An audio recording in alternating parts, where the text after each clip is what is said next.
فرض کنید روزی موکلم وارد دفترم شد و گفت آقای وکیل، من یک خودرو خریدم، اما چیزی که تحویل گرفتم با چیزی که برایش پول دادم فرق دارد.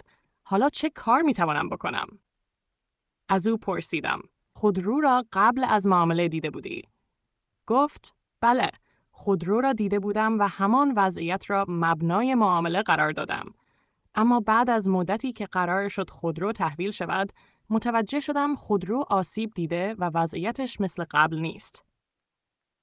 به او توضیح دادم. اینجا باید به خیار رؤیت توجه کنیم. یعنی اگر مالی را دیده‌ای و معامله را بر اساس وضعیت آن انجام داده‌ای، اما بعد معلوم شود مال تغییر کرده یا وضعیت مورد نظر را ندارد، در شرایط قانونی ممکن است حق فسخ برایت ایجاد شود. موکل کمی فکر کرد و گفت اگر اصلاً خودرو را ندیده باشم چه؟ گفتم آن وقت موضوع میتواند خیار تخلف از وصف باشد. مثلا فرض کن فروشنده به تو گفته لپتاپی با رم 16 گیگ میخری و تو بدون اینکه لپتاپ رو ببینی صرفاً بر اساس همین وصف معامله میکنی. وقتی لپتاپ تحویل داده میشود متوجه میشوی رم آن 8 گیگ است. اینجا کالایی که تحویل گرفته‌ای وصفی را که معامله بر اساس آن انجام شده ندارد و در شرایط قانونی میتوانی از حق فسخ استفاده کنی. بعد موکل پرسید پس هر وقت فهمیدم کالا با چیزی که گفته بودن فرق دارد، هر وقت خواستم میتوانم فسخ کنم؟ گفتم نه. باید به شرایط قانونی توجه کنی. یکی از نکات مهم فوریت در اعمال خیار است. یعنی وقتی از موضوع مطلع شدی نباید بدون دلیل تأخیر کنی و بعد مدت زیادی بگذرد و تازه تصمیم به فسخ بگیری.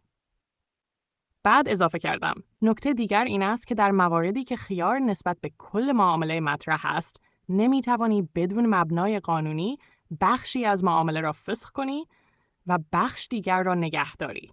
باید آثار فسخ نسبت به معامله مطابق مقررات بررسی شود. موکل پرسید اگر فسخ کنم نتیجه چه میشد؟ گفتم اگر شرایط قانونی فسخ وجود داشته باشد و فسخ به درستی اعمال شود، اثر آن بر هم خوردن معامله است و اصولاً هر یک از طرفین باید آنچه را از دیگری دریافت کرده مسترد کنند. یعنی فروشنده ثمن را برگرداند و خریدار نیز مال را مسترد کند. در پایان به او گفتم پس فرق این دو را به خاطر بسپار. خیار رؤیت مال را دیده ای، اما بعداً وضعیت آن برخلاف آنچه مبنای معامله بوده آشکار می شود. خیار تخلف از وصف مال را ندیده ای و معامله را بر اساس وصف مشخصی انجام داده ای، اما بعد معلوم می شود مال آن وصف را ندارد. هر دو نهاد برای حمایت از اراده واقعی طرفین معامله و جلوگیری از زیان ناشی از مغایرت مال با وضعیت یا وصف مورد نظر آنان پیش بینی شده‌اند.